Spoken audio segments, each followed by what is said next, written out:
problem with Corey is that she was not understanding that her constituents don't understand that tactic. Gerald, that was going to be my next comment. Okay. I know that because I spent 4 decades as a professional politician. You ain't got to explain nothing to me. Mm. You got to explain everything to the public. Exactly. And you can't explain something that complicated in a re-election bid. This is why you come back to talk to people. As a soundbite. Huh? I said, as a soundbite. As a soundbite. Yeah, you can't do that. Now, and I got to do that in real time. I got to do that when I do it so people can understand what I'm doing and why they benefit from it. There's something amateurs in this business believe. They believe because they're doing the right thing and their heart in the right place, that should be sufficient. No, it don't work like that. Being right, $5 will get you a small latte at Starbucks, but that's all it's worth. And so this is a skill set, and I got told something when I was in my late 20s before I ever got elected to anything.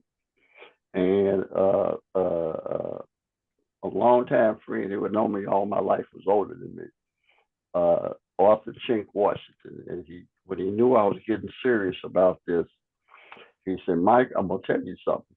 Because he knew my college activist background, and this was his frame of reference.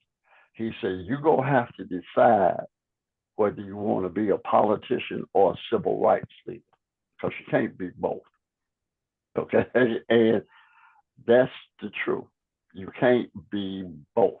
Now, I have said activism can inform your politics.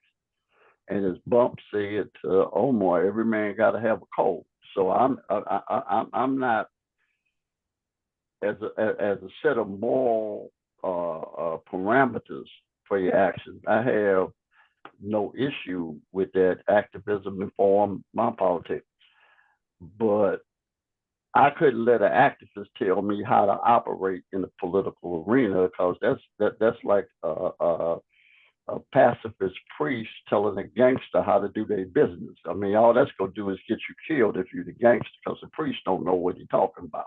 Okay, and so it's making that transition that is a requirement. Okay, I mean, there's a requirement of being in the business. Okay, and it's a fairly, on a good day, it's an amoral business.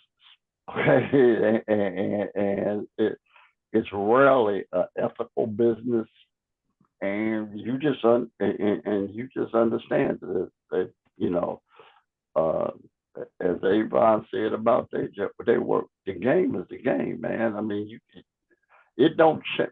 Here's what I used to say to people when they were thinking about doing this kind of work. I said, you will never change the game. What you got to do is work to not let the game change you. Okay, that's the challenge. But the game, but you're going metaphorically speaking, the reason you carry a gun is because everybody else got a gun. Okay, and you got to be prepared to use yours because everybody else is prepared to use theirs. And if you're not up to that, then don't do this.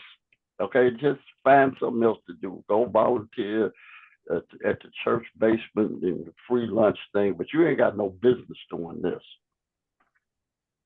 So, and I think the additional problem, though, Mike, is that we here in this area, and it's been going on for a long time. I think this goes all the way back to William Clay Sr., is that we have not done an effective job here of training people about how the game works and what they need to do, which is why we're in this era now with all of these entrepreneur politicians, as you would say, who don't know what they're doing and don't understand the game. And that is exactly, why she voted that way and why the squad voted that way. They would not have voted that way if they didn't already know that bill was going to pass. You know that because of politics. I know that because I worked in the Senate, and I was trying to explain that to people. But that's something that Corey, as you indicated, should have already done and been over with people so that they clearly understood it. That was, to me, one of the bad things I thought about Wesley's campaign, is because although one bad thing was that they were using the APAC money, but then they were really using it to misguide our people. You understand what I'm saying? And the fact that he wanted to take the lead in miseducating our people is problematic for me. Now, I'm not saying he's supposed to have any kind of conscience because he's running for politics, but just the whole idea that our people are just being totally misled, and it keeps us in this continuous loop of ignorance and misunderstanding. And that's what's frustrating. And then on top of it, you have educated people who know better, but they just as dumb about politics too. You know, they may be educated in their own selective fields, but when it comes to how the Congress works and understanding Congress, they're ignorant and they're falling right along with the APAC commercials. And I think they're ignorant and more have than, no idea than how that. ignorant they are. That's the Yeah, problem. they don't know how ignorant they are. Go ahead, Doc. I'm sorry. A man who does not know and does not know he does not know is a fool. Shun him. Yeah. And so, but they don't know, kind of, period. And so, and that's that's the thing I'm talking about, Dr. Alexander, is that when I went to DC, and I went to DC with Claire McCaskill, I did not go to DC as a result of the Clays. So I also got treated differently in DC when I got there. And then I was in the Senate as opposed to the House. But I really realized how sheltered our people were back in St. Louis about the whole process in DC. That's a nice You way of understand what putting I'm it. saying? That's a nice way. To That's a see that we sheltered. weren't doing. That's a nice way of putting it, Jerryl. You're kind. Yeah, I Sheltered. could see, right. I could see right off how, we weren't doing our due diligence. Our representation in DC was not doing their due diligence in enlightening their constituents. But then I also saw from politics that that's one way to stay in office and stay ahead if the people don't know. So and that's one of the, I'm coming with a whole different intent than what they're coming with. and that's one of the points, so we talked about this before. So, like, when folks read Fanon, they don't know that 75% of his conversation is really about the Black masses and Black leadership. They think he's just going hard on white folks all the time, and what he's talking about is the impact of that colonial education, right? And so, one of his quotes that I really enjoy is like, the masses can understand whatever whatever there is to be taught, provided you want them to know, right? And so to your point, if it's not your intent to teach it, then of course they won't know it. But if you want them to know it, then the masses are capable of understanding all of it.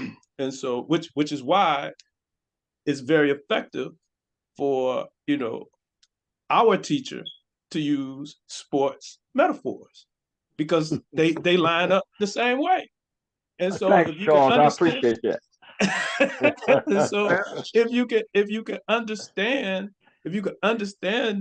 these games that we watch, then you could certainly understand politics. But but you have to have that intention to teach the people. And so, if that's not a part of it, then that's a problem. And then, but again, back to this 10%.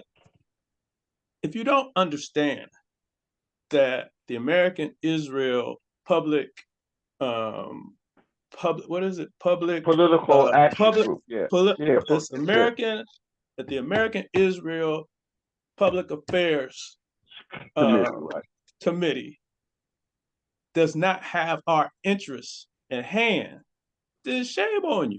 I mean, like, what, like, the fact that they're funding means that he's not the guy.